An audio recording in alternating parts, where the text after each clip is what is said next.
at the hospital will be a 1-hour roundtable with CMS on the new Medicare feature, which pays healthcare professionals to train caregivers. Parking will be free in garage C. Event will be in the auditorium, and you should use the women's and infants entrance C next to the auditorium. Security at the hospital has recently changed, is rather involved, and you will need your driver's license. They wanted pre-registration, but walk-ins are welcomed, and there will be light refreshment. AARP is the sponsor, and the CMS administrator, Chiquita Brooks LaSure, will be part of the roundtable. Thank you. Thank you, Jim. Thank you for your contribution. Sounds like a very important meeting, and we appreciate your and AARP's bringing it to our attention. Is there anyone else that would like to offer public comment this morning? All right, seeing none, we will go to the presentation by Wendy Michelle on the Community Ambassador Program. Thank you so much, William, and my apologies, Michelle was not able to join us today. I'm going to take an opportunity, because I know we have new commission members available, to give a little update on Arlington Neighborhood Village, so that those commission members who aren't familiar with us can learn a little bit more. I'm also taking 2 of our community ambassador handbooks and just putting them there so you can pass them around as I talk. So, what is Arlington Neighborhood Village? That's always the question. And the answer is, we're the extra help that an older adult needs to age in place. We've got 300 volunteers that are helping with transportation to medical appointments, delivering food, doing errands, helping with tech, being a friendly visitor, daily check-in calls for those who need it, and, warding off isolation and loneliness. I'm not going to spend a lot of time on this slide, but you can imagine when you're talking to strangers who don't know about aging, this slide matters. But the bottom line is people want to stay in their homes, and they need extra help to do that. And not only do you need extra help, but lower income people need that extra help even more so. So again, I mentioned it once before, but what are the things that A&B volunteers do? We are giving rides, and those rides are probably about 50% of what we do. So we're giving round trip rides to the hospital. Kate knows well how many people we take to Virginia Hospital Center, but people go to Sibley. We've got folks that are going to Walter Reed all the way around on the Beltway. So you can imagine if there are other options like taking an Uber or a taxi or even the Metro, how difficult that might be. We're running errands, and errands has become more of what we do. That started with COVID, when people were stuck in their homes, locked in place. Then they needed someone to shop for them. They needed delivery of food from AFAC. We did all of that. Tech help, oftentimes people think computers. It's sometimes your TV and your remote control. Their tech needs are pretty simple. But a friendly visitor or walking buddy. We help with minor household tasks, and we help with decluttering. When someone's looking to move from an apartment, perhaps into Culpeper, they need to sort through their stuff, pack it up, get it over there. We can do all that. We're not the movers, but we're everything that precedes a move, and we help them unpack when they get to the other end. So you can see the kinds of things we're doing. And then in addition to all of the services, obviously all of this creates community. We've got neighbors helping neighbors, relationships form between members and volunteers. You can see a couple that's taking one of our members out for her birthday celebration. As she says, Lillian's become part of their family. It's not even a member-volunteer relationship ever anymore. And we see that happening all the time. We do educational programs. We have a great relationship with Parks and Recreation through the 55 Plus program. We don't try to replicate the really strong programs that they run. We have a great relationship with Helen and Rachel's programs in terms of getting referrals from them for people who need the kind of help that perhaps they are not able to provide here at the county level. When we look at the next slide in terms of who are we helping, today we're helping about 416 members. When I look back over the last 10 years, it's more than 800 individuals. That 416 number goes up month by month by month. Last month it was 408. So you can see we've got a strong incoming pipeline of new members. Our members are mostly old. I sit there and say they're 58 to 102. There are very few people in their fifties, 9, you know. Most of them are certainly 70 plus or 80 plus. So they're the older people who need our help. Mostly female, 73%. And 63% are living alone. And of those living alone, mostly female. So again, you can see that we sort of narrow down who is it who's raising their hand and asking us for help. We have a membership fee, and I'm going to get into that in a minute.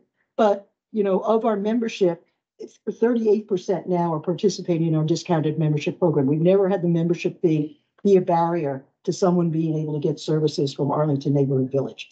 And then again, something that we all know about, 31% have mobility, hearing, or eyesight challenges. And again, this is not something that necessarily gets picked up when people talk about, who is it that you're serving, but it's something we all know so well.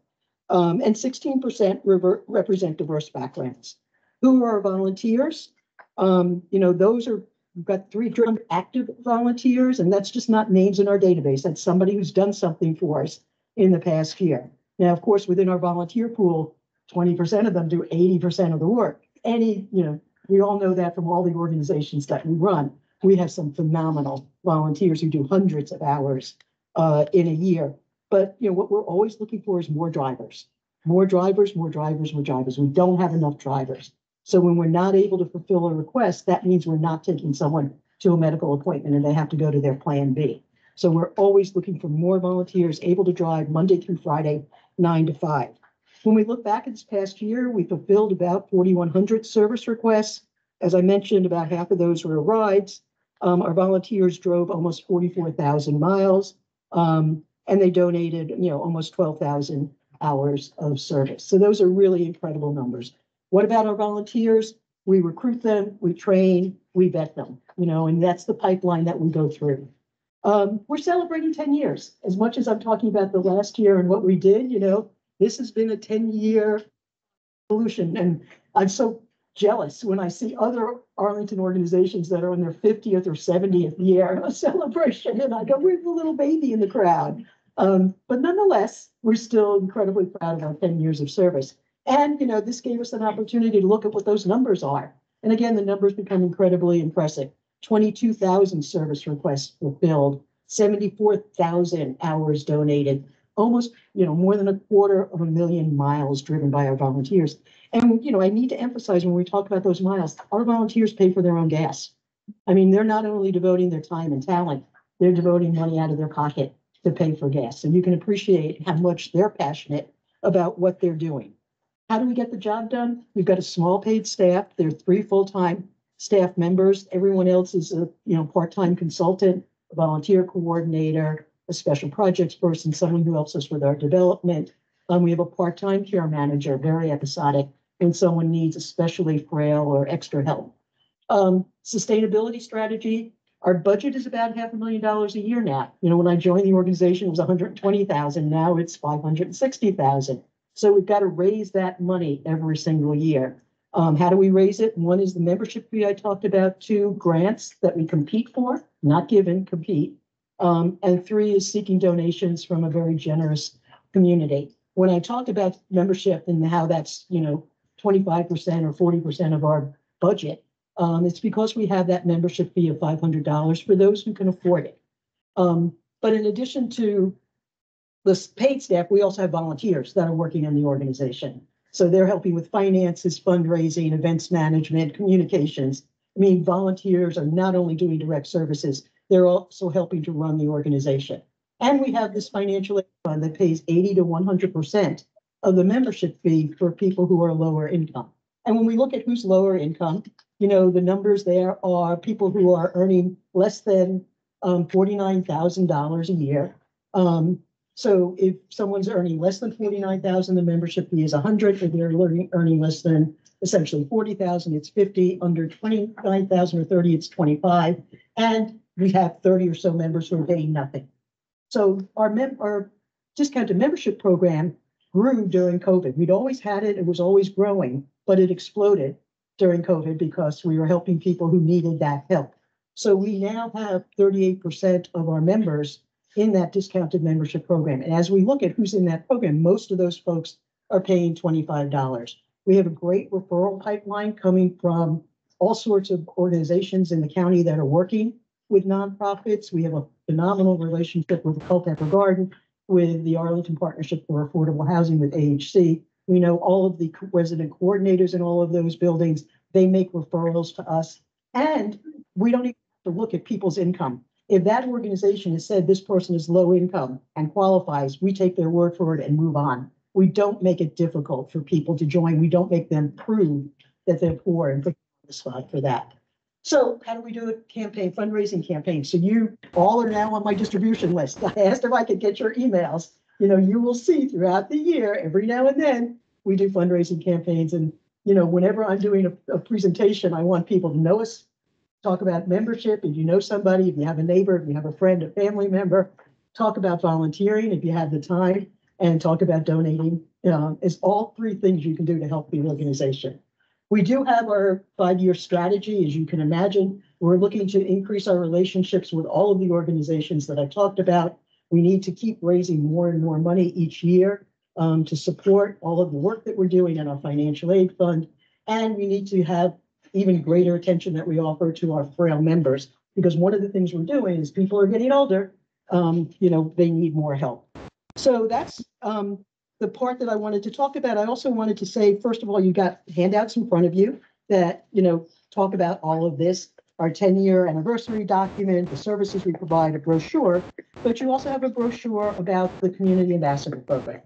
So this is our newest program done in partnership with Rachel and Helen and others here in the county. This is to create a handbook, which has been done, and that handbook may be circulating around the room right now, of programs and services for older adults. So the handbook is one piece, and that's a first effort. You know, we're going to add to it. We're going to edit it. We know we didn't get everything right. It's certainly not complete. So as all of us see programs that should be in the handbook, let us know. We'll add to it.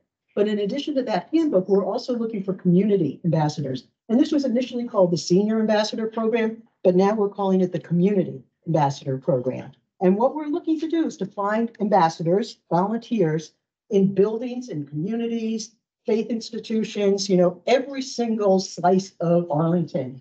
We're hoping we're going to find somebody who's going to want to be an ambassador and be that first person who has knowledge when someone in the community is starting to sit there and enter this next phase of life saying, I need help. What's out there to help me? Ambassadors won't be experts. They're not going to sign people up for programs, but they're going to be that telephone directory. We know that there are programs that can help you. Here are the transportation programs. Here's how you get in touch with them. Here are the health programs. Here are the programs that the library offers. So we're doing two things. One, we're recruiting a coordinator for that effort to go find those volunteers. So if you know someone who's looking for a part-time job, send them my way. But we're also recruiting those ambassadors that are going to be in local communities. So knowing that we're on a fast track, I'm going to stop there. And if anyone has any questions, please. Yeah. Is the handbook that you're circulating available online? Not yet. That's the next stage. You know, the first stage was we were really anxious to get the first version out because you could sit there and work on it forever. You could keep adding programs. You could keep editing. You can keep saying, no, that's not right. We wanted to get something out. Once we got it out, the next efforts are to put it online. And in addition to putting it online, translate it minimally into Spanish, but maybe some other languages as well. I should note that the Arlington Community Foundation has put on a directory of nonprofits for everyone, not just older adults. And if you haven't gone to that directory, you should. It's really phenomenal. They've gone out to nonprofits in the community, asked them to write up, and that directory is available online from the Arlington Community Foundation. How does the program work with like the new benefits enrollment center? Because one of the biggest challenges is applying for programs. Right.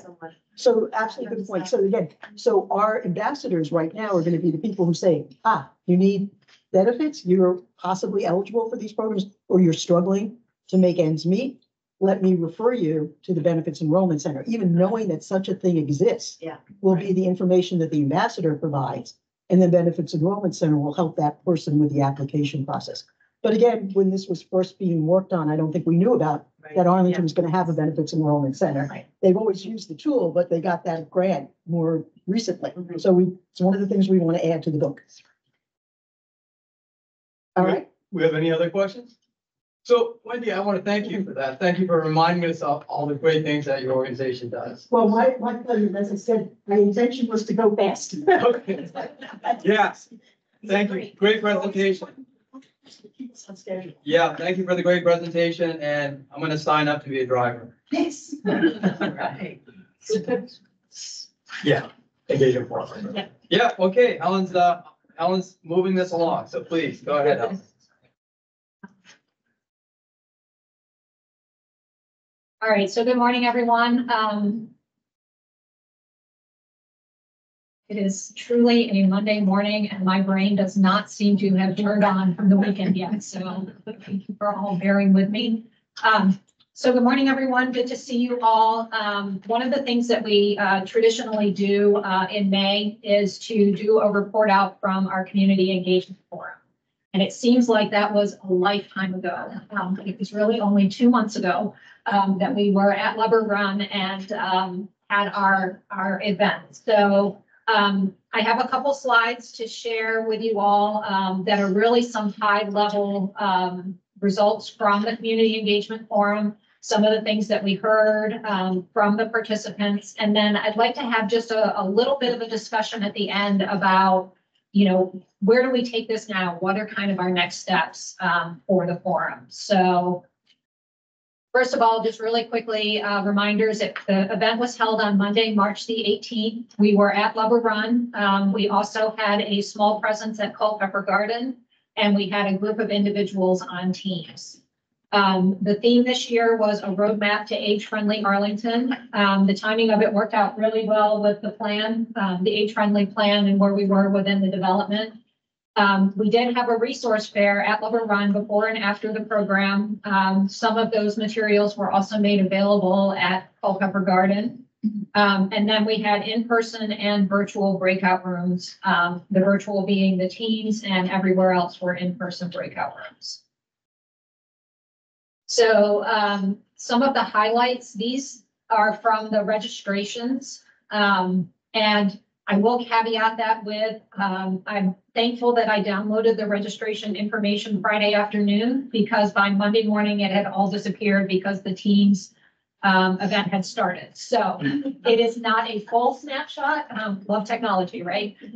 It's not a full snapshot of all of the people who registered, but it's pretty much a majority of them, right? So 74% of them were first-time attendees.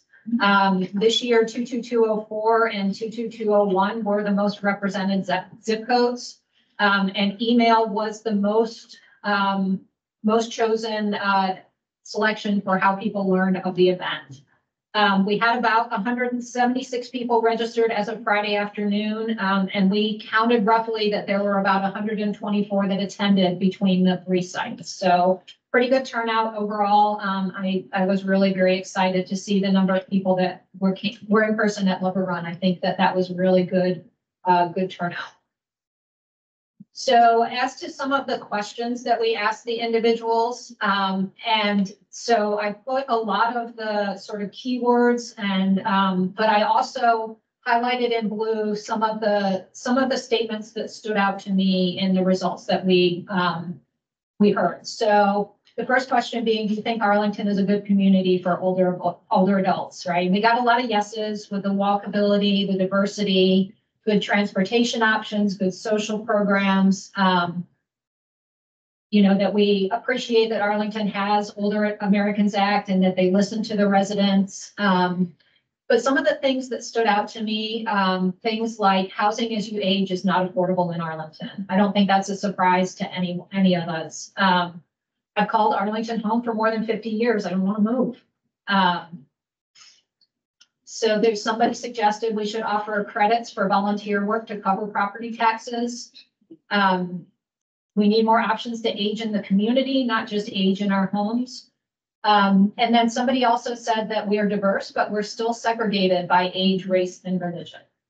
So some other things that were pointed out, you know, there was quite a bit said about the safety of intersections, the safety for pedestrians. And a lot of people apparently really want that 55 plus guide published. So we heard that a lot.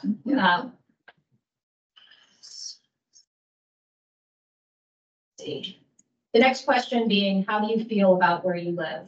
And again, lots of positives, right? We're age friendly.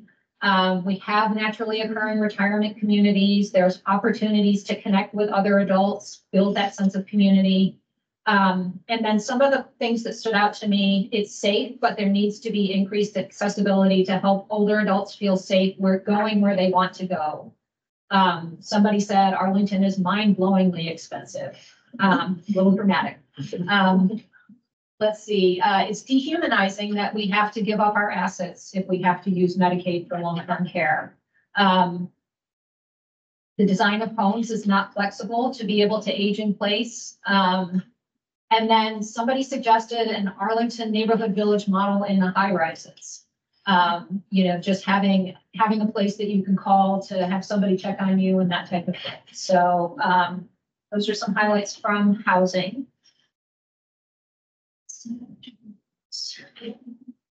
Okay, from transportation, we asked, how do you travel around and outside Arlington? We got a lot of the people use Art Bus Star. They walk, they drive, they use bicycles. There's a need for more bus stops near community centers, modern technology in Star, and overall, we need more paratransit. The senior loops are useful, but we need to expand the options and add more variety. Getting to the DMV is difficult, and the DMV Connect no longer comes to Culpeper Garden. I don't know if they went to other senior independent living buildings, but you know, having that on-site accessibility for DMV services is probably something that's very helpful. There was a lot of comments again about crossing streets, right? The length of the lights is not long enough for an older adult to get across an intersection. The sidewalks can be dangerous. And William, you're using that one gentleman's story quite frequently. He apparently tripped on an uneven sidewalk, wound up with a traumatic head injury, and he still lives in Arlington independently, but you know, is not able to drive anymore and other things. The disability spaces are often too small to accommodate larger vehicles. And then the construction is impacting travel and access as well. The blue box in the bottom, these were things that were specifically transportation related from the first question. So I just moved those into this slide here as well. And so again, talking about accessing the 55 plus centers and art buses, and then somebody suggested that the library should host tea and coffee for older adults. It's warmer than some of the community centers. So there's lots of good ideas that have been offered here, things that I don't think I would have thought of. So with equity, to what extent do you think the county meets the needs of the diverse population of older adults? You know, somebody said it helps to meet the people where they are on the micro level. There needs to be more outreach to faith communities and PTAs, going out into the different ethnic communities to reach out. And language seems to be a barrier to integration in the community settings. And then somebody offered that we are still segregated in Arlington. Health and wellness. As you grow older, what do you need to be healthy? You know, lots of positives here. But some of the things that people pointed out, they need assistance locating providers that take Medicare. I think these are the Medicare providers, the Medicaid providers are becoming less and less. They need access to dental and ophthalmology services. They also need resources to identify contractors to help them make their homes accessible. And this is something that is there a list of vetted, is there a list of vetted providers or vetted contractors that are trustworthy that we could connect to help make our homes more accessible? And then another one that we have heard before is, can we get access to an aide who can take me to a medical procedure, sit with me, and then sit with me when I come home again, right? For an older adult that lives alone and doesn't have a lot of supports around, that's a pretty big deal.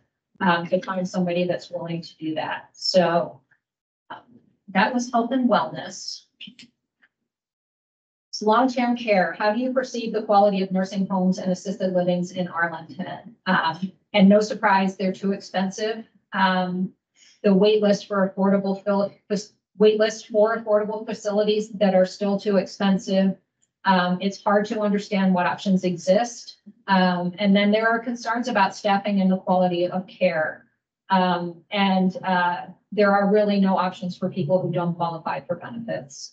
And then we added on to here the latest cost survey from Genworth, just so that you can see, and I think this is probably DMV area, what the average cost per month of in-home care versus community and assisted living versus a nursing home. Okay. So as you can see, it is very expensive in this area for that level of care. Okay, the next question was outreach. When you need information about programs and services, where do you find it? Arlington County emails and websites, civic associations, libraries, faith communities, 55 plus, and then our technology are all places where people go to find information. They want more information about the ambassador program, offered that maybe Marymount's Health School could help work on making connections and information. And also listening sessions to take advantage of the experience of older adults and their potential contributions to the community. All right, and then our last question was the magic wand. And that is, what is one thing you would change about Arlington for older adults? And again, no surprise, affordable and accessible housing was up there. More walkable routes through neighborhoods, replacing those brick pavers that make up the sidewalks in a lot of places. A source of information for locating resources, universal access to the internet, a bus stop in front of every community center, and a transit route that goes directly to the hospital. We did hear quite a bit too that it's very hard on public transportation to get to the hospital. Transportation safety, shared housing, maintaining taxes to be able to keep housing, trees, and grass. Where that one came from, but. And anyway, so those were the one things that we would change. You know, To help with like yard care, yeah, lawn maintenance, snow removal, things like that. Yeah. Thank you. Okay. And then we offered, so that was the listening session part of it. We offered a survey, mostly to get the responses of, you know, did you like the event? You know, format and location and all of that, but we did ask 3 questions within the survey response. So first of all, we got 31. So out of the 124 roughly, and we actually emailed the survey to everybody who registered that we had.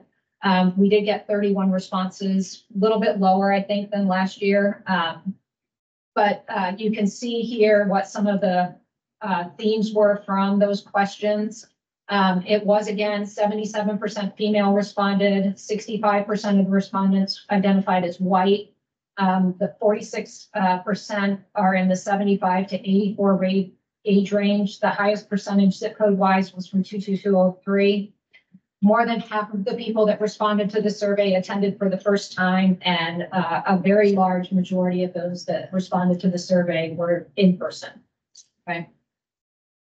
And then you can see, I just copied the word clouds out of the forms collection, so that you can see obviously the bigger words were the ones that stood out the most, that were more represented. So what makes Arlington an age-friendly community is transportation services, programs, communities, those type of things. How do we make Arlington an even better place to live for people of all ages? Housing, transportation, economic equity, those types of keywords. And then what topics would you like to see covered at future events? Housing was a big one there. Looks like technology, and those seem to be caregiving options, hearing options, those type of things. So then, so for the past 8 years now, 9 years? 9 years, we have sort of collected, what are the top 5 sort of categories of what matters most. And then we sort of charted out comparing to the previous year. So looking at this year of what matters most, housing again is at the top, right? Affordability, tax relief, options to age in the community, and home modification programs were kind of the top items that fell under housing. For transportation, it was accessibility, direct options to places like community centers and the hospital, and then safety. Social connections was the third. So 55+ programs, more options for socialization. Walkability was the fourth. The sidewalk and crosswalk safety, pedestrian safety, and driver training. And then number 5 was access to healthcare. And this is finding providers, escorts for medical procedures, options for in-home medical care, and public transportation. So, and then looking across the last 9 years, housing has been pretty solid for 7 of those 9 years in the top spot. Transportation moved up a notch from last year. Social connections also moved up. We had last year mobility, but I specified it because it seemed much more focused in on walkability this year. So I made it a little bit more specific. And then the access to healthcare. So they're just kind of shifting positions. It's the same sort of topics, but they're just shifting positions on what we're hearing more or less, a little bit less of in the conversation. Okay. All right, so I am at my last slide now. So I went too far. Get back. Thank you. Okay, so I've been doing a little bit of thinking about the event and the format. We've talked for the last couple of years anyway about, we seem to have certain demographic representation at these events. How do we get more people? How do we get better representation from across the community? And so what I'd like to do for just a couple minutes is hear your thoughts about how maybe we can restructure this in the future. I have a couple thoughts, but I'd like to hear from you all first on, kind of what you think might be. Do we keep the same format? It's working well enough. We did attract a few this year, a few of what I would consider our constituents. But I think we could do better, right? And so, would love to hear from some of you on if you have thoughts, what works, what needs to change, could we do something different? So. Well, first I want to thank you and the staff for doing a great job. That was a really, I would say, probably one of the best that I've seen. So that was really perfect, really great. Some of the things that, just to share, that I've heard is maybe less speaking and more hearing. That's what we've heard, right? And also the attendees, I mean, maybe we can do more outreach, but we appreciate the people who attended. And, I think studies have shown that women are always more involved in volunteering activities than men. So, I'm not shocked that who attended. So, but appreciate hearing from any others who would like to comment. One of the things that I've always been impressed with, at least with the Civic Association in my neighborhood, is that people don't hold back. They really say what they think. And I wonder if have you ever thought of unbundling it and holding a series of meetings at each of the civic associations that are specifically on this topic? Yeah, I think that's probably one of the things that, Helen and I have spoken about, and some things that I think we could execute on. Because with civic association sponsorship, people turn out. Right. I have a question first. So when this was advertised, how did it get advertised to the lower income communities? So we send flyers out to our contacts in a lot of the community. So all of the independent living residences for older adults. We have contacts in APA and AHC properties as well. They all get notification flyers of the events. Yeah, so that's the main way. We put it up on Arlington Now, the Arlington County website. So So along those lines, I was thinking maybe having more satellite locations where those, since transportation seems to be an issue, so maybe like have a satellite remote location in Arlington Mill and Walter Reed so that, you know, individuals in those communities can Yep. access that more easily. Yeah, although I have to say, I was at Arlington Mill and we had one person show up. This is about 2 years ago, but it's a great idea and we'll, keep working on it. And we had intended to have a site at Walter Reed as well this year, and it was just a communication issue. We didn't get it advertised well enough, and so we decided last minute to not spend time because we didn't have anyone signed up. We decided last minute that we would just focus our efforts on what we knew we had. So those are good ideas. And what Yeah. about the local churches? Sorry, that's good. Yeah. Plus, so that the pastors at those churches can, talk about that during the services and that might reach the population. Yeah.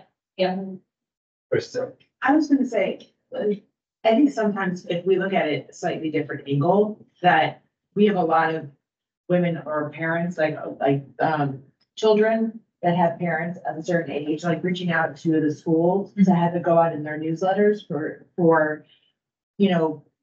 children to be able, because like we might have parents that don't necessarily access all the things, but their children may be more tied into the community to then be able to get their parents there. Mhm. Like looking at it slightly differently so that we're trying to hit it from all different angles. Right, they may also have multi-generational homes. Absolutely. Yeah, you bring grandma, grandpa. Yep. Who else? Thoughts? Yes, sir. Yeah. Since there's no public transportation at, Lover Run, that mall, nowhere near it. I would like to suggest that maybe make a satellite of the Central Library Auditorium. For the engagement forum. Okay. Yeah, that's a great facility. I don't know how available it is, but yeah. They tend not to open up till 10 o'clock, so they have to shift the start time of it to later, but yeah, it is a good option. Do we have to take the So Alice posted a comment. Affordable remote locations at affordable housing buildings or community centers, and then utilizing the Arlington Coalition of Black Clergy. Those are great ideas, Alice. Thank you for that. So let me share with you the idea that I have been mulling over, and get your input, because I think it's in alignment with a lot of what you're saying. I'm really encouraged to hear, your thoughts. So one of the things that I thought maybe we could do, is, on the theme of, less talking, more listening, right? We've heard for a couple of years that it's too much of the speakers at the front end of the meeting and not enough time for the listening sessions on the back end. So I've been thinking that maybe what we could do is have a session where we have like an education day or an advocacy day type of thing, right? Where we attract the advocates, the commissioners, all of that, and we do kind of training on whatever we decide the theme of the event is going to be for the year. Right? And then we schedule out in the community over the next month or 2 months, right, a series of listening sessions.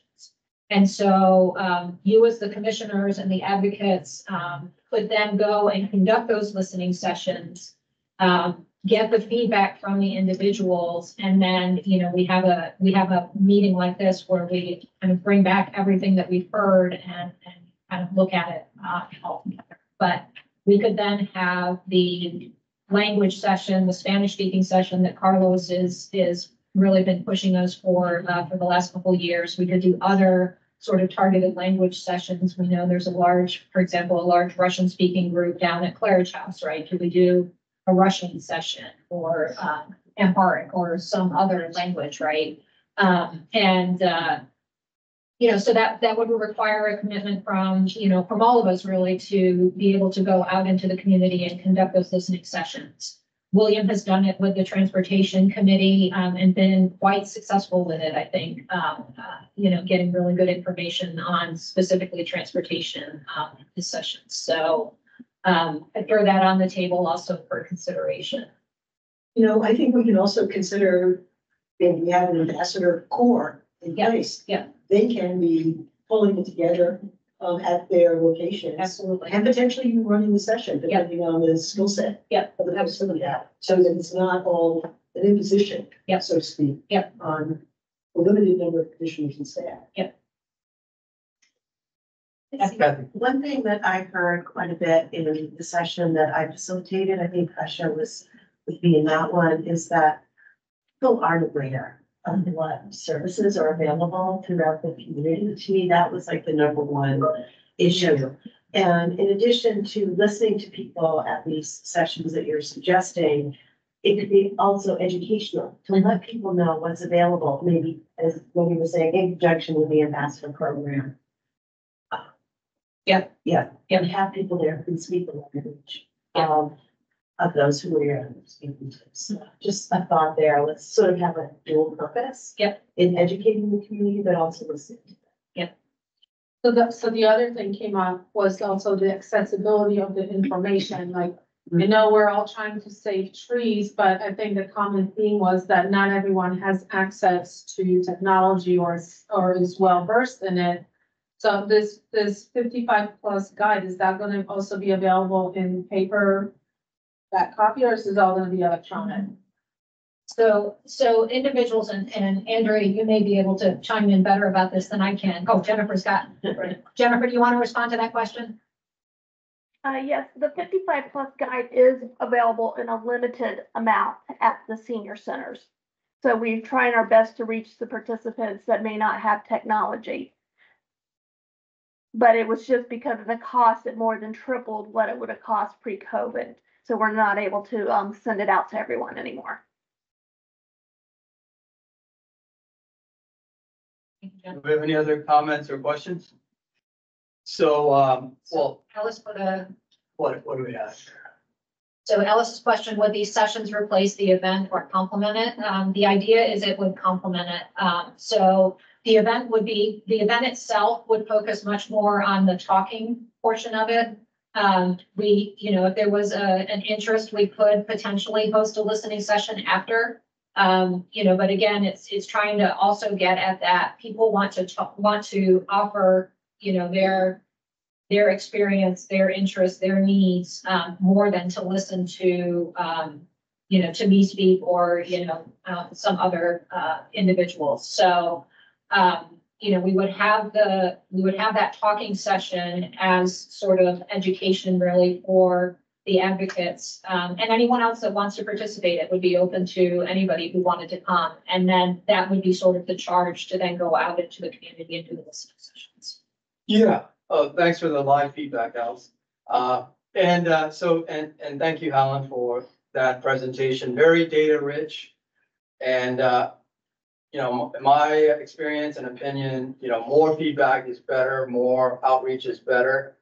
And so as next steps, as you noted, we're not going to reinvent our age-friendly plans. We're ready to vote on it, but we should incorporate this data and as we implement it, and also use it as a basis for outreach when we go out to the community.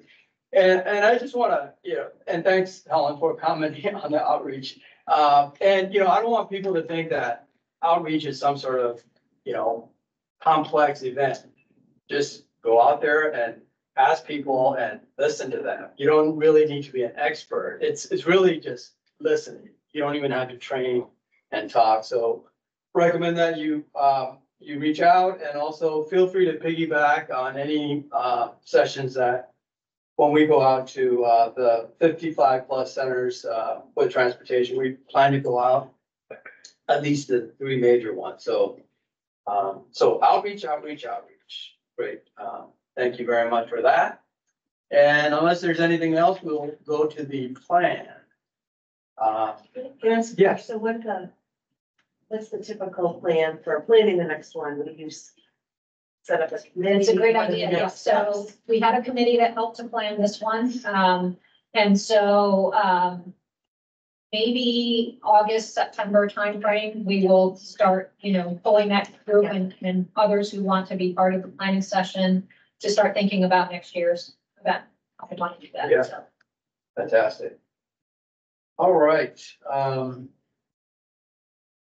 And of course, incorporating ideas over here about civic associations, churches, Yeah. outreach to them as well. So Absolutely. all great ideas. Yeah.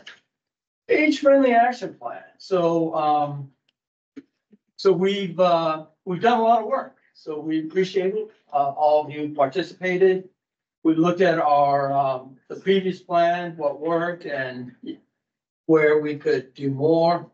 Assess the current environment, looked at the statistics, studies, experts, collaborated with our partners in the community. Came up with ideas. We have new committees, and so they started fresh. And used our imaginations regarding the next 5 years. And thanks to Cynthia, Kathy, and everyone who worked in the working group, and of course all of you for. Hope you had a chance to review it because we're going to vote on it. And your feedback during this past month. So I'll open the floor to any comments, questions that anyone may have on the plan.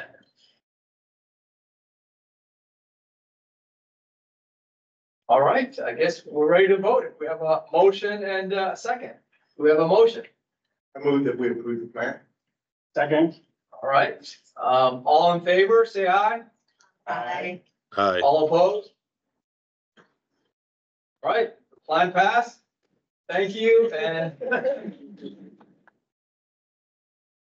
and we look forward to, in the upcoming months as we implement, your highlights and success stories, as well as, areas where you think, hey, maybe, we want to open it up, or, we're having some problems with this one. Anyone else have ideas, suggestions, or more help from other committees? So we look forward to doing that. William, does the Yes, sir. county board then have to approve this? They don't have to approve, we just forward it for their information. Okay. Yeah, so, thank you all very much.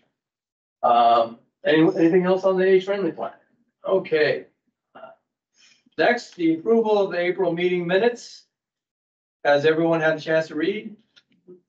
Do we have a motion to approve? So moved. All right, second? Second. All right, all in favor, say aye. Aye. All opposed? Is that in favor or opposed, Anthony? I think it's in favor, right? It's in favor, yeah. It's just there's lag, so it shows up after. you Great. say. Okay, thank you. All right, the meetings have been approved. Next, we're gonna move on back again to Helen. Who wrote this agenda? Exactly. So I'll be really brief with my comments. So first of all, I would like to, welcome Rachel back. It's been a while since we missed her very much. So I'm very happy to see her back here. It's great to have you back. And also glad to see that Andrea is here.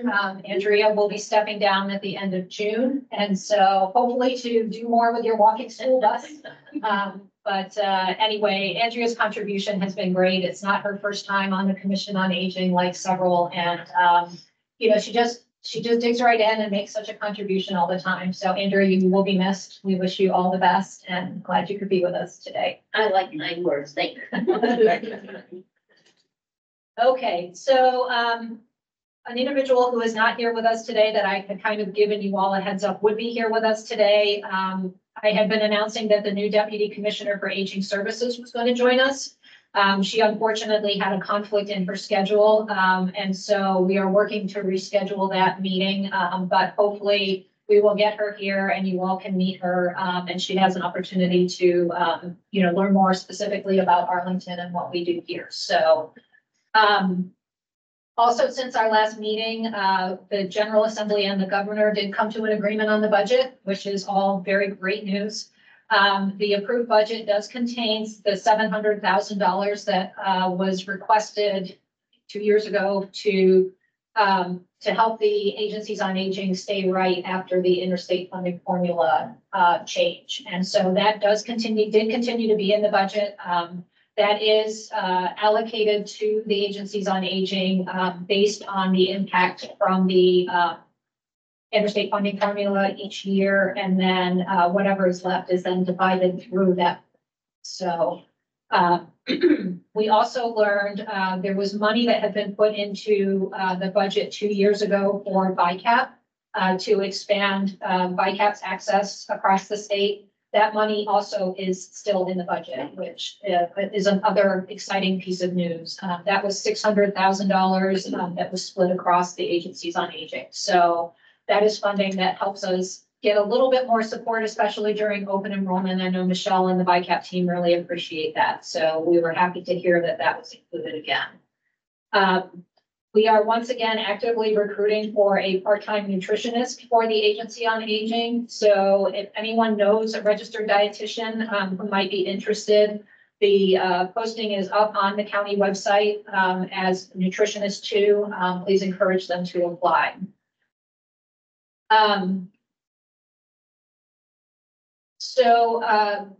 Throughout the year, we often receive requests from community partners for outreach activities. Some of these are on Saturdays and Sundays, and it's a little bit of a challenge for us to get staffing to cover. Kathy very graciously covered one of these events for us a couple weeks ago, and so big thank you to Kathy for that. Really appreciate you stepping in, especially at the last minute. If you are interested in helping us to support some of these events, it's generally they're events that are staffing a table with information about the programs and services we have here. Sometimes they are a little bit more specific. The one Kathy helped to support was on the Saving Claire documentary. They showed the documentary and then they had a discussion afterwards about falls prevention specifically. But if you're interested in helping us to cover these, please let me know. We definitely will give you the resources. And if it's something as specific as what Kathy did, help to make sure that you're prepared to be able to support. So if you're interested, let me know. We would definitely greatly appreciate the support. I think also with the General Assembly, there was the passage of the expansion of virtual public meetings to 50%. We have not yet had a discussion with our county manager's office. I think that's this week or next week. We'll hear from them. So once I have that information, I do know that we're going to have to update our electronic meeting policy and vote on that before we can start shifting to whatever that new policy is going to be. So as soon as I have more on that, I will let you all know. And like I said, we'll be bringing a new electronic meeting policy. And I think those really are my updates for this time. So. Thank you. Rachel, Rachel. do you have anything to say? Yes. Yeah. No. Well, good morning, everyone. It is good to be back. It's nice to see some new faces. So I'm Rachel Coates. I have the privilege of serving as a Bureau Director in Aging and Disability Services. I have an amazing supervisor boss, Maimuna. But it is good to be back. And I just want to say thank you, especially to Maimuna, to Helen, and then Fiona, who is the supervisor of our nurse case management program, who provided coverage while I was out. And it does feel good to be back. I have a daughter now. And so it was very exciting reasons to be back, and we're all doing great. So again, just thank you to the team for such seamless coverage in my absence. And it's great to see some new faces and many familiar faces as well. So thank you all for that. Just a few updates. I'm still catching up on quite a few things. I will say it's wonderful that we record these meetings. So I watched a few of them at home with me, so I feel like we're still catching up. But just a few things in terms of some of the programs within our bureau around staffing updates. Helen shared about the nutritionist, our adult protective services program, our beloved Omatayo Daniels, who was serving as team lead. She's left and pursuing an independent career. So we're very proud of her, but with that, that means we have a vacancy in adult protective services. That's a team lead position. We also had another vacancy in adult protective services that is hopefully going to be filled very, very soon. So please give grace to our adult protective services team. The supervisor, Joanne, has been working double and triple overtime to ensure that the older adults in our community are served and continue to be served well. Our nursing case management program also had a vacancy that is going to be filled very soon. I think the new staff person will start in June. And so we're excited to welcome a new member on board who is also fluent Spanish speaking. So the nursing case management team now has a fluent Spanish speaker as well as a Korean speaker. So we're really excited about that. And then our adult day program recently hired a new rec therapist. So lots of excitement in terms of staffing and welcoming new staff. A few things that we're still looking at, things that surprisingly Magic Wand hadn't waved while I was out and they've resolved, is an increase in homelessness for our older adults. Prior to me going out, we had launched a task force to try and address the issue with some of our community partners, with the hospitals, some of our national partners. And so really looking at reinvigorating that now that I'm back. The other thing that we're looking at, and I believe Kate Kramer presented to the long-term care committee, is our boarding task force. Richard Freeman, who was just an amazing supervisor with code enforcement and really passionate about the issue, not just from a code perspective, but from a human perspective, honestly. He retired, and so we're looking at recruitment for that boarding task force. If anyone's really passionate about it, please let me know.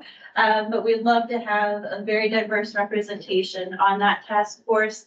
In the past, it had been code enforcement, adult protective services, aging services, mental health services, the fire department. And so just really looking at it from a holistic perspective.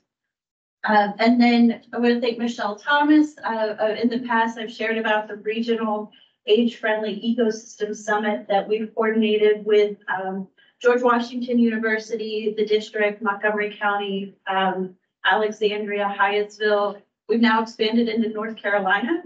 And so I guess we're no longer regional, but we are planning our October age-friendly ecosystem summit.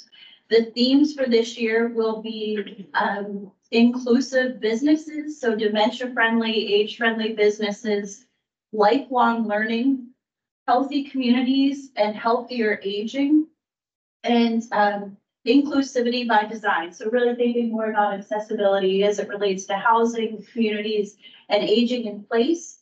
It will be October 8th and 9th. And then the 15th and 16th from 1 to 3 p.m. We are actively soliciting speakers or presenters. So if you know of an organization, this is really a national platform, honestly. So please let me or Michelle know. And again, just want to thank Michelle Thomas for stepping in for those meetings and representing Arlington while I was out. And then just speaking of national conferences, we also received an invitation from the National Alliance to End Homelessness to present at their national conference in July around really building coalitions and working together in addressing homelessness among older adults. And thanks to some of our advocacy work, especially with the Alliance, as well as the Council of Governments, we've helped to sort of elevate this issue. So Asha will be in touch. But looking at doing really kind of a spotlight of what Arlington has been doing to, one, name the issue and then working together to try and address it. I do want to give a shout out to Cynthia. I know we adopted the age-friendly plan, but she put her heart and soul into this over the last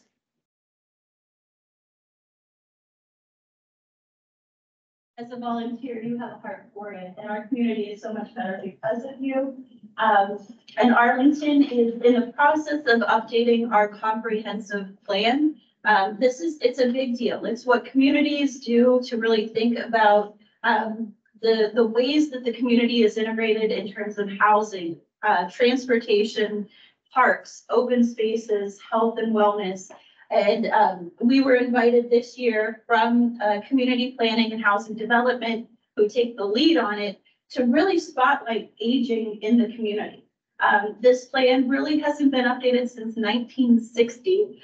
And when you think about what Arlington looked like then, I was not alive, but, you know, it was very different. And so this is really an exciting opportunity. Maimuna and I had a very, very quick turnaround, to get our initial thoughts in, but we were able to pull from the age-friendly plan, from the feedback from the Community Engagement Forum. And so there will be more listening sessions, more community engagement opportunities in the coming months. But this really is an exciting opportunity to integrate the lessons that we've learned and the advocacy that this commission, really prides itself on in ensuring that the needs, the preferences of older adults are included in all of our community planning. So. Rachel, can you, Yes. I get a little confused how many plans there are and how they. Can you talk more about that? Yes, so, and we can share the link, as a follow-up, but, the community, the comprehensive plan, each community is really required to submit a plan that talks about what some of their values are. And, there's been a shift in the recent years of sort of this smart community design, where you think of, they have a lovely little graph, and my moon is very prepared. But it's looking at the things like, all of the plans that communities have feed into the comprehensive plan. So it's kind of like the top of the umbrella. And then things like the stormwater master plan, the affordable housing master plan, they all kind of feed into the comprehensive plan. So the comprehensive plan is supposed to sort of be that foundational element that says, this is Arlington, this is who we are, these are our values, and then it feeds down into each of the individual plans. It does have to be approved by the county board and then also submitted to the state. And the guiding element, I guess, for the county. And Samia Bird, who is now the department director of community planning and housing development. She previously had been with the county manager's office, leading some of the county's race equity efforts.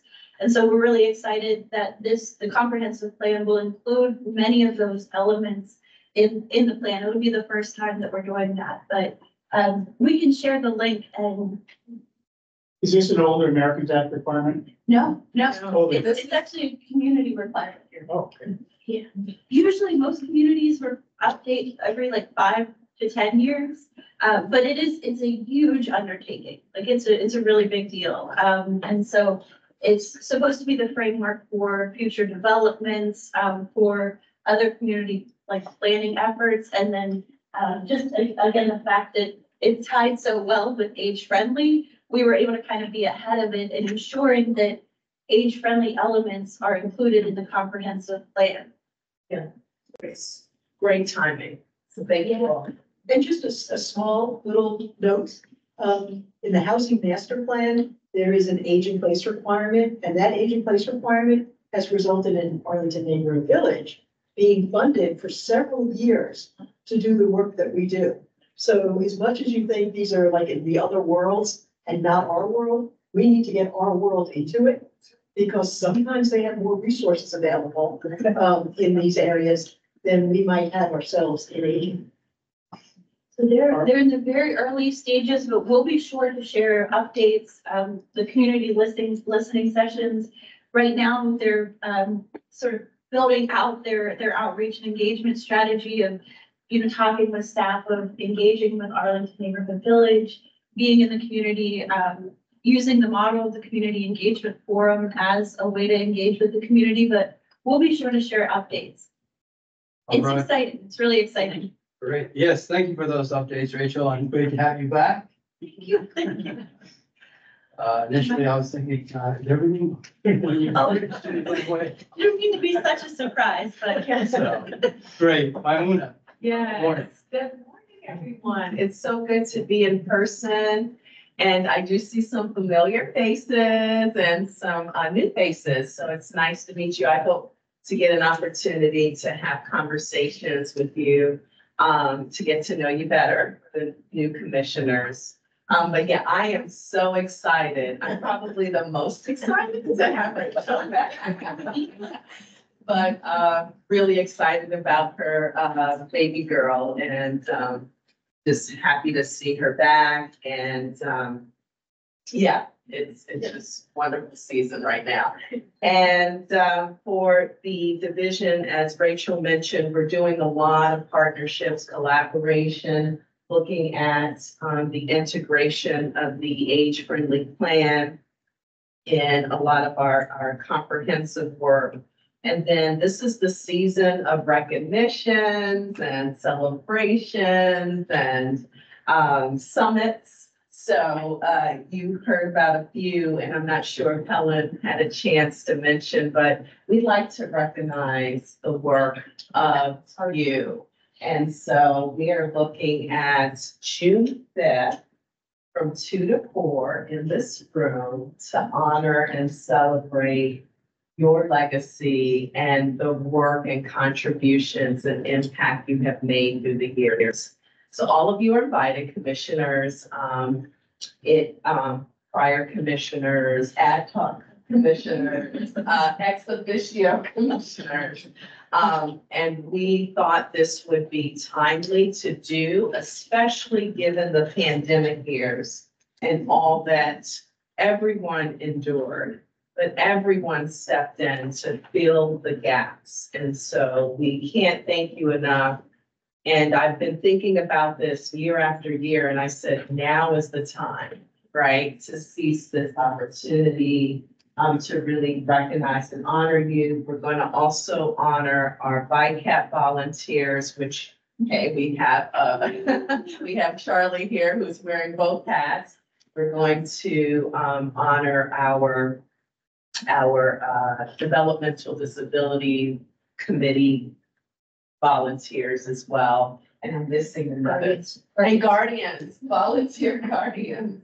So together and collectively, the different groups of volunteers have really served our division and community of older adults well. And so I hope that you can save the date, June 5th from 2 to 4, small reception. County Board Chair Ms. Garvey is planning to join us. Anita Freeman, our director, is planning to join. So we just want to have a chance to fellowship and celebrate. We also have an employment summit coming up. And this employment summit is focused on our developmental disabilities population and making sure that we break down any barriers for access and availability and inclusivity of employment options for our folks, because the other half of this division also focuses on developmental disabilities, right? And so they're also aging. But while they're aging, their parents are aging, they, as adult children, want to make sure that they feel welcomed and included into society. And so the Employment Summit is happening May 29th. And Lover Run, I believe, is the location. Hoping I'll double check that. Along with that, we're partnering with ANOVA, our RAPT program, which is the behavioral health side of the division. We're partnering with ANOVA to offer a wellness day. It's from 9 to 3 p.m. ANOVA's campus, ANOVA Fairfax.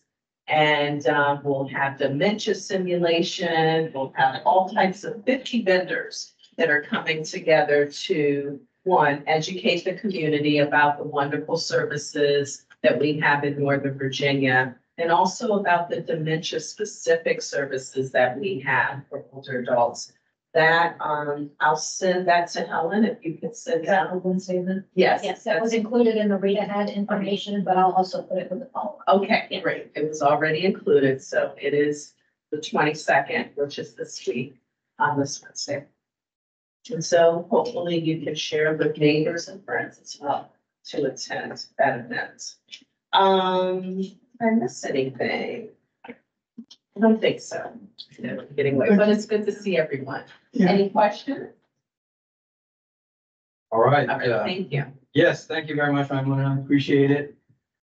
And thank you for bringing us up to speed on all the celebrations and recognitions, all well deserved. I am going to move to the committee and work group updates, health and wellness. Do we have any? I know we all got our, thank you everyone for sending the meeting reports. I'm sure you had a chance to read them. I want to apologize to everybody. I thought that I had attached this to the read ahead on Friday. I did not. So you have a copy here, and I will include it with the follow-up when I send that either today or tomorrow. So feel free, committees, just to give any highlights of what you think is the most exciting, most important. We don't need to reiterate what's in the report. So thank you. Yeah, since Linda isn't here, I'll just share that we are planning to meet every other month as a committee on health and wellness. And a lot of what we're doing, I think in the early months, is fact finding and better understanding the types of programs that are available out there. And we did have one session on dental care, met with the Arlington Free Clinic to better understand what their program provides to low-income older adults. And there's a summary here in the report that Helen provided. So we're gonna do more of these kind of what we call lunch and learn with places like the Neighborhood Health, Nova Dental, VICAP, Virginia Health Catalyst, and others, so that we can continue to learn more. And then, I think some of the things that came out of the community engagement forum too, we'll explore as well, like Medicare providers. Helping people find providers that will take Medicare. And sadly, that is an issue, not just here in Arlington, but everywhere. So, but we'll look at that. But if anyone would like to join the meetings, let us know. I think, Kristen, are you gonna join or? I'm gonna do housing. You're gonna do housing, okay. So it's Tasha, myself, Kate, Linda, and. That's it. Yeah. Okay. All right. But we're open to others joining too. Well, the recruiting is starting. We got new members, and we also sent to the county board Molly Galbert as a new member, and please keep recruiting, especially older adults. So because we have a lot of younger adults, and we want older adults because we're required to have a certain percentage in our in our membership. So so Kathy, thank you very much for your update. And Michael, are you doing the housing update? Nothing to add further beyond what's in the document here, besides the next to last bullet point. Visiting the Apple facility in Loudoun County. We're actually gonna visit a facility in Alexandria. That will be in July. The date is to be determined. So we'll send that out to the group once we know that down and stuff. Okay, thanks. Nothing else. Okay, thank you, Michael. We had Michael Schuster, the chair of the Alexandria board, but he might have left the meeting.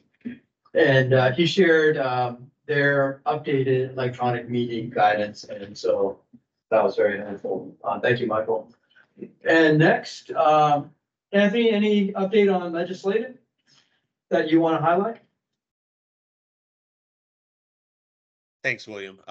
So, we met in May, first Monday in May, and we were looking at planning for this next General Assembly session, particularly around the upcoming NVAN items that will be selected.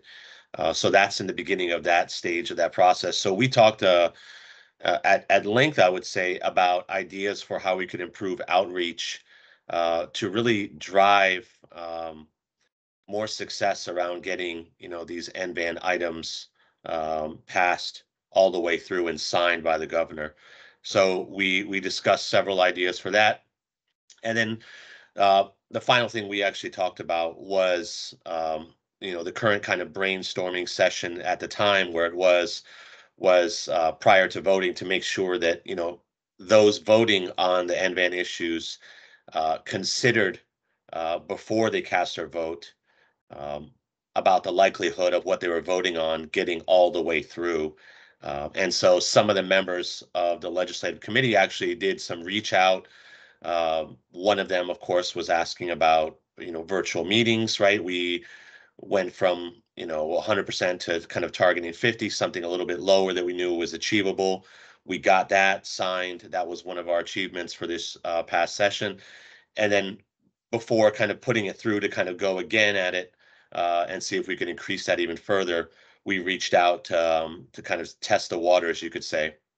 And so I thought that was kind of an important step on, ensuring that what we put forward as NVAN items have a high likelihood of success getting all the way through being signed by the governor. So it was a very good session, I would say, with the legislative committee. We had a very good talk on those 2 points. All right, thank you, Anthony. And yes, please, for everyone, I just want to repeat, please get involved with NVAN if you have an interest in changing laws, because NVAN gets laws changed. Electronic meetings, that's something NVAN worked on. And so we changed the state law. Everyone is welcome. There's no formal membership. Erica's here. There she is. And it's a great organization, great model for a lot of organizations that want to make change. So please get involved. And this is the beginning of the cycle, so let's do it. All right. Next, Charlie, long-term care residences. Would you like any updates? We met on May 9th, and you have a brief report in writing, but one thing I'd like to highlight in that is that Kate Kramer's presentation from the fire department on the hoarding task force and the hoarding in general. It is something I really recommend we think about the presentation with the whole commission, because it's a huge problem in plain sight, hidden in plain sight. And there's very little understanding of it, I think, generally. And I learned a lot from the presentation, and it just a thought. I was really impressed with it. Secondly, one of the things that came up that I don't know the answer to, but I learned that from the fire department that in many assisted living facilities, there is only one elevator per building, particularly at sunrise facilities. And when that goes out, that creates a real danger to residents, and they've been out with some regularity. I have no idea what the building code requires, but that's something that really needs to be looked into at some point. And finally, one of the things we hope to do is bring in someone from the state survey and certification program. Some of you who read the post this morning may have seen that there's a lawsuit in Maryland against the state because surveys have been, which are supposed to be annual, have been more like every 2 or 3 years. And they've increased the number of serious injuries to residents who are getting substandard care. And I know survey and certification is difficult in every state, including Virginia. So we want to learn more about that process and where Virginia stands. All right, thank you. Any questions I know I should have asked for questions, but earlier, but yeah, go ahead. To make changes to elevators, that would take changes to the regulations, right, at the state level for assisted living. Yeah, which would be an NVAN issue, so maybe that's something. Are there alternatives that the assisted living have in place for urgent issues? So like if an elevator goes out, do they have like there's, sounds crazy, but there's like the inflatable sort of like slides that go, like do they have options to be able to get people out? Or is this sort of like a sitting down situation? I know there are devices that can take people who are immobile downstairs. I don't know if facilities have them, whether it's required to have them. Yeah.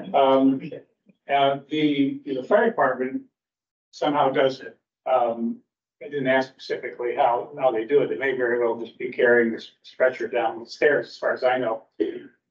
But so many people in nursing homes today are at a level of disability that used to be confined to nursing homes, 20 years ago. So a lot of people have mobility issues, and even if they're not in serious danger, the imposition on their ability to access anything in the facility and in the community becomes totally blind. There been any studies on like locally about like the safety risks? Not that I'm aware of. This was totally new to me and our committee. Yeah. Well, most of us on committee, and some people were already aware of it who visit these facilities, because we have a liaison into each facility. Because it would be interesting to see if they have, as a part of their individual community, if they have risk assessments, which I would guess that they should, to be able to have like people that are highly immobile, have them be on the main floor, as opposed to people that are more ambulatory on like higher floors. But it would be neat to know if that's actually what is in play, or if that's what the regulation is. Things like That's that. a good question for our liaison to those facilities to inquire. And also the insurance company probably wants to make sure that this is addressed as well. Or so. even the fire department, to have it be a collaborative issue. Yeah. Where they're sort of in play so that they know kind of what they're going into. Certainly around their evacuation plans and their drills. Yes. This is something that they Right, should have a part of their checklist, I would imagine. right. I know that Mary Marshall specifically does look at, when they're admitting new residents, how many they could actually have on the first floor versus the second floor based on this idea.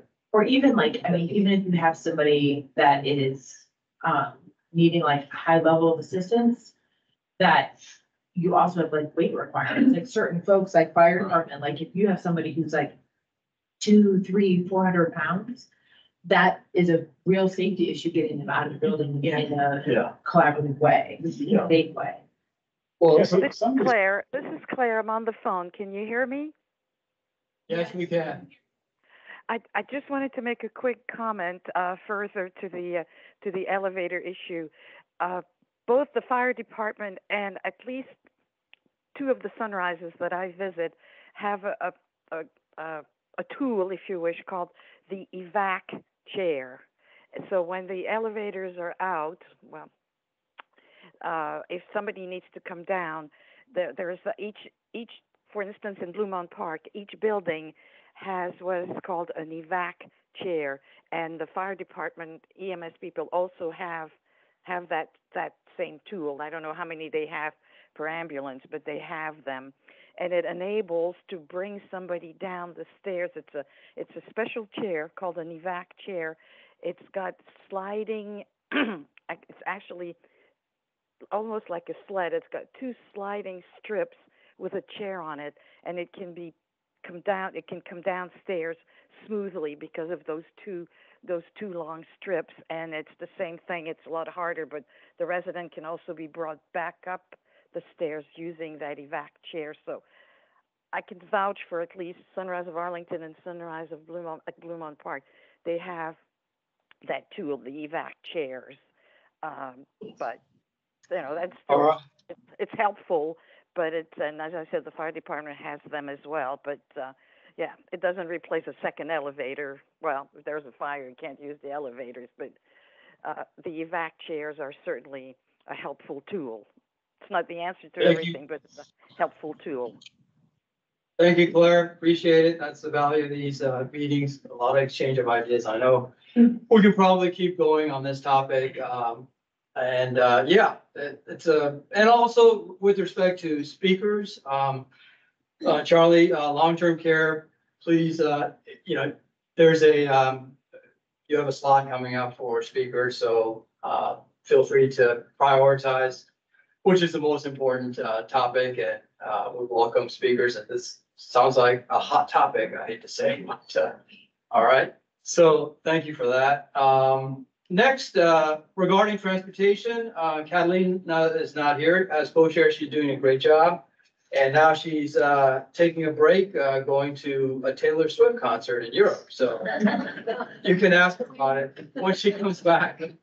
But we had a nice organizing meeting, updating on, our plans for service and safety and transportation and which, committee members would like to, take up liaison on different aspects of it. And reported out on reaching out regarding the, sidewalk safety, reaching out to the Complete Streets Commission, and we'll follow up on that. With respect to STAR and disability transportation, reached out to the Disability Advisory Commission. And so the collaboration and outreach is very important. And we'll continue to do that. Do we have any other committee or work group updates? Yes, of course, aging and equity. Yes.